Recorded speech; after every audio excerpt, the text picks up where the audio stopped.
ñaari partenaires yi ngi fi mooy hôpital Youssou Mbargane ak district sanitaire ñu yëngatu ci wàllu santé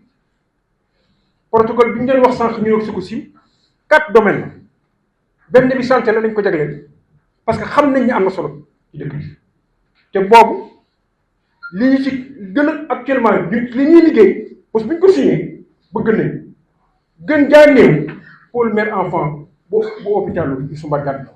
yàlla def mu am assainissement ci biir parce que xam nañ dafa am solo route ci biir xam nañ dafa am solo waaw terewul kon ñun ñu ngi yëngatu ci wàllu santé ñu ngi yëngatu ci wàllu santé suñu diggante ak district de santé ak mu jot ñu yóbbu fa ay équipement médicaux ak mu jot ñu jox leen jàppale ci wàllu médicament kon ñu ngi yëngatu ci wàllu santé wante xam nañu loolu doy bés boo demoon tey jii sama bureau courrier loo fay fekk des demandes de secours qui viennent de la population en masse et dans ces demandes-là les appuis que sollicite la communauté des Rufisquois une bonne partie des demandes tournent autour de la santé.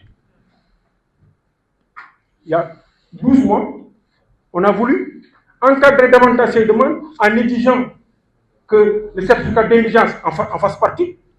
mais ce n'est pas encore suffisant. Donc vous comprenez que si aujourd'hui nos services, nos collaborateurs nous ont encadrés jusqu'on puisse avoir ce lien avec la CSU, ça veut dire que nous sommes en train de renforcer notre intervention pour l'accès à la santé à toutes les communautés, notamment les plus fragiles. Donc cet exercice qui nous réunit aujourd'hui n'est pas un accident. Ça a toute une cohérence. C'est pourquoi nous lui donnons toute son importance. Li ñu nar a def ak CSU pour ñun lu am solo waaw nee nañ 3723 bénéficiaires man at mu jot ma jot au moins ñaari junni demande laa wax jóge ci askan bi pour ma jàppale ci wàllu faj at mu jot waaw dama ne te ma xam ni bu ma ci doon yamale li jotee nga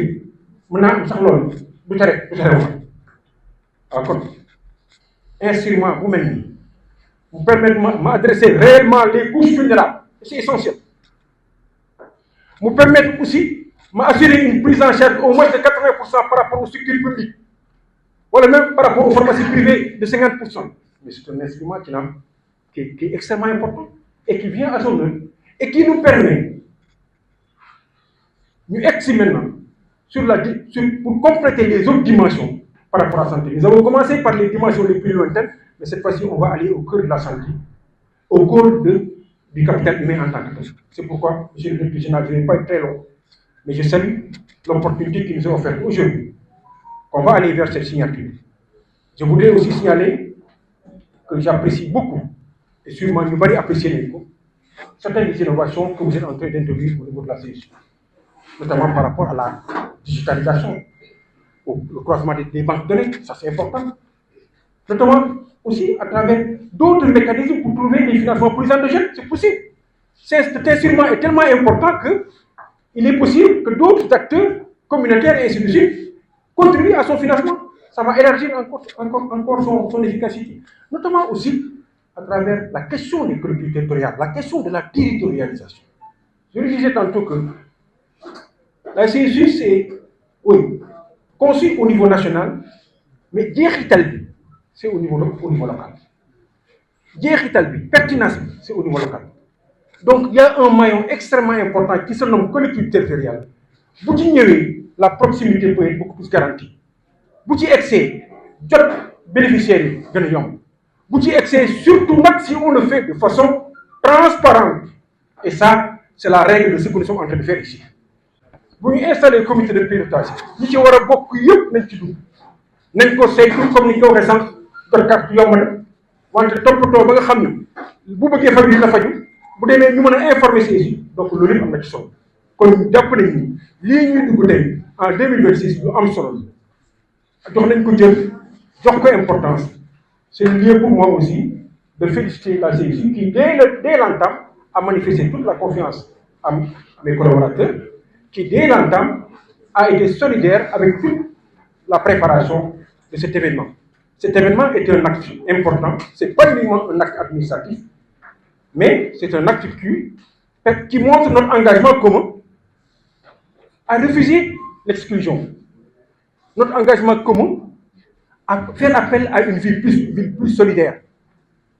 notre engagement commun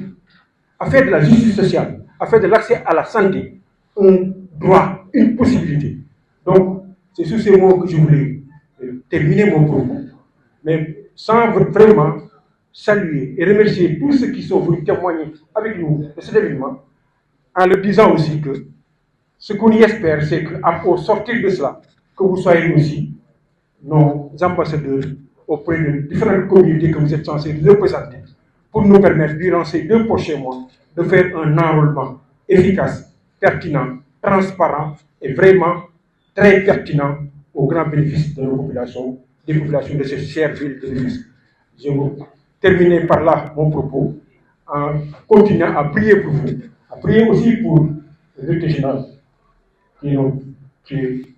un jeune qui a aussi beaucoup de liens avec cette ville, qui est aussi un jeune sénégalais, pour lui souhaiter une pleine réussite, pour lui laisser sur le bord, jàppale ko ndax mission wu wér, mission couverture maladie, mission accès aux soins, loolu defe naa presque mooy sookul être humain. Kon ci yàlla jox responsabilité da nga koy ñaanal mu am ci réussite yi mucc ay yàlla ko yàlla def di ñaanal aussi tout le temps nos médecins comme le directeur de l'hôpital Ousmane Badiane et notre jeune frère qui est là-bas, le docteur Kalili, di ko ñaanal plein réussite. moom it def naa yaa 1 an la fi liggéey mu ngi ci waar bi mu ngi ci liggéey defe naa moom it docteur Dramé aussi yàggu fi trop wante ñu mel ko fi yàgg comme yéen ñii ñëpp ay acteurs majeurs ngañ pour que la santé soit une réalité pour nos populations à Rufisque. jërë ngeen jëf. jàngat bi nga xam ne def nañ ko dem nañ ba gis xool saytu yeneen modèle yi nga xam ne ñoo am ci yeneen réew yépp waaye jàngat fu mujjee dañ ne lii potentiel lii ressource lii expertise am na fii ci Sénégal pour ñu bañ di jéebaane suñu malade boo xam ne nii dafa feebar ñu koy yóbbu à l'extérieur te loolu instant bi nii autorités yi nga xam ne nii ñoom ñooñu fal ci yoon boobu lañ ñu dañ fa teg sa tànk ba ñu mën a am résultat yi nga xam ne moom lañ sooy ndax bu ñuy wax couverture sanitaire universelle mooy prise en charge boo xam ne dafay faciliter yombal nit ki de telle sorte que ne faj bi daf ci am accès facilement lu mu waroon julli ci poosam mu diis lool bu dugal ko ci santé état ne ko jëlal naa la wàll wi donc bu ko état jëlalee wàll woowu mu mën a yomb ci moom lu mu waroon dépenser donc ce qui fait que ne loolu état daf koy jëlal daf koy yombal beneen bi aussi muy que ne programme bi nga xam ne moom lañ entamé xam ne dafa am paquet de soins boo xamante ne ni dañ lay jël en charge ci wàllu consultation jël la en charge ci wàllu examen yi médicaux yi nga xam ne ni war nga ko def jël la en charge ci wàllu analyse rajo ba sax su fekkee dañ la war a opérer sax dañ lay jël en charge xam ne hospital xam ne mën nga entrer hôpital pour une durée de 7 jours loolu programme bi daf koy jël en charge mais actuellement programme bi mu ngi jéem a élargir le paquet de soins li ñuy wax initiative de gratuité boo leen amee seetlu tuuti di ngeen xam ne jamono yi passé amoon na ñoo xamante ne nii dañ nekkoon ci wàllu jafe-jafe ci feebar bu ñuy wax roñon ñu jël leen en charge gratuitement 3 couples donneurs receveurs yi nga xamante ne nii jël nañ leen en charge yàlla def ñu réussir hôpital HMO am na yeneen structure yoo xam ne nii tamit ñu ngi jéem a signé ñoom convention ngir ñi nga xam ne sont éligibles pour transplantation rénale ñu gaawi leen taxawu leen te am nañ ressources yu ñu déployer uniquement pour loolu xam ne képp ku éligible pour transplantation rénale dañ lay jël en charge gratuitement doo ci fay dërëm te noonu li ngeen di ñaan mooy que ni mu am une adhésion de masse forte boo xam ne ni population rufisquoise bu ko porté ñu dem ci plus parce que mooy loi li nga xam ne mooy règle bi régir li ñuy wax assurance maladie. Ça là c'est la loi du grand nombre maanaam plus ngay am nombre buy adhéré plus ngay élargir sa paquet de soins plus tamit ngay am qualité de soins plus tamit ngay am li nga xam ne nii moom mooy des conventions yooyu signé ak hôpital wala clinique yi nga xam ne ñoo gën a côté te instant bi ñu ngi commencé di signer ay conventions ak les privés mais il faut population bi accompagner dynamique boobu bu population bi accompagner dynamique boobu dafay yomb lool suñu paquet de soins yi dañ koy élargir de telle sorte que ne maladie cancéreuse yeneen ñi xam ne ni monsieur le maire dana ñëw indil la ordonnance boo xam ne nag naan lii su ma ci fayee ñaar ñett wala est-ce que sama budget bi voilà te loolu ku ci nekk rek adhéré wu ci programme bi rek yunni li nga am ñu as néew lu tuuti incha allah li état di indi lii suñu fundraising di indi ñu ngi ciy liggéey bi am solo maanaam ressources additionnelles yoo xam ne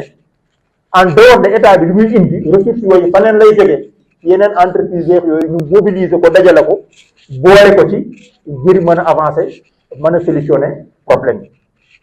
ma ne leen dem leen gox hôpital district bu dee am na facture yu traîné ñu leen teg ko sama table ñu réglé ko lii ciy topp nag mooy il faut ñu développer benn contrôle citoyen c'est-à-dire que man du ma mën a admettre dem ci poste ñu naan la noo carte bi wala citoyen yi il faut ngeen taxaw ci yéen ci mën a jàppale suñu site bi def nañ ci rek ci réclamation bu fekkee ne genre ci yooyu dafa am rapidement rek wax leen ñu hôpital bi rek envoyé seen kooku bind ko ci suñu site bi rapidement dañuy déployer suñu contrôle médical xam ne ce sont des médecins devant leur pair ñu ñëw xool na gëm loolu lu nekk la am déet te jot nañ ko def ay yoon semaine bii passé nii suñu contrôle médical yëpp ci service hôpital Dakar ci lañ ne woon donc chef de service mu ngi nii moom mooy nekk di gérer loolu donc pour wax ne programme bi citoyens yi dañ ko war a approprier wu accompagner ko am ci benn exigence boo mën a comprendre que nit dugg ci benn pharmacie ñu naan la non carte bi dugg na fii wala alors que pharmaciens yi dama leen ne boo leen bëggee dans la semaine wala dans 2 semaines facture boo leen génne ma réglé ko parce que seen facture dama ko def en rouge je comprends que ne vous êtes des privés yoo xam ne bu ñu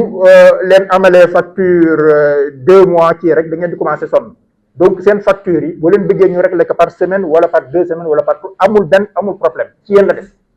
waaw ku la wax loolu koy jeex na donc lay amatul moo tax wax dëgg yàlla pour bañ a guddal di am mbégte bu baax